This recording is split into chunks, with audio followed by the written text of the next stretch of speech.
சுவாமி, என்ன என்ன காரியம் செய்து விட்டீர்கள்? என்ன தங்களை பிரிந்து நான் பிரிந்திருப்பதா? என்னை விட்டு நீங்க பிரிஞ்சிருப்பீங்களா? உன்னை விட்டு நான் இனிமேல் பிரிந்துதான் இருக்க வேண்டும். ஓ, நான் பிரிஞ்சிருப்பீங்களா? ஆமாம்மா. சரி சுவாமி. நீ தில்லைவனமாகிய சுடுகாட்டிலே வனப்பேட்சியாக போய் பிறப்பாய் என்று சொன்னதுதான். ஆமா. பார்த்தா பார்வதி சுவாமி, என்ன? நான் தில்லைவனமாகிய சுடுகாட்டில் வனப்பேட்சியாக பிறக்க வேண்டுமானால் சரிதான். நீங்கள் எனக்கு ஒரு வரம் ஒன்று தர வேண்டும். என்ன வரம் அது? என்ன வரம் என்ன தெரியுமா? ஆக, கையில் வைத்து விளையாடு விளையாடு விளையாடு, குழந்தை வேணும் ஐயா வேணும் ஐயா, கையில் வைத்து விளையாடு விளையாடு விளையாடு, கை குழந்தை வேண்டும் ஐயா வேணும் ஐயா,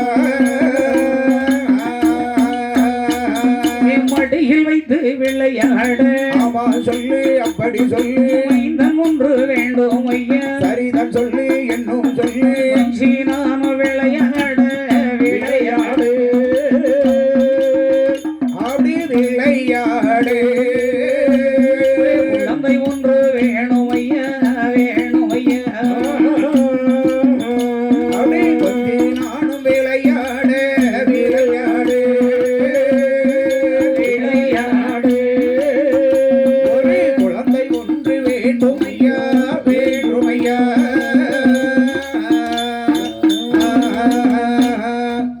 அம்மா என்ன? தில்லைவனமாகிய சுடுகாட்டில் வனப்பேட்சியாக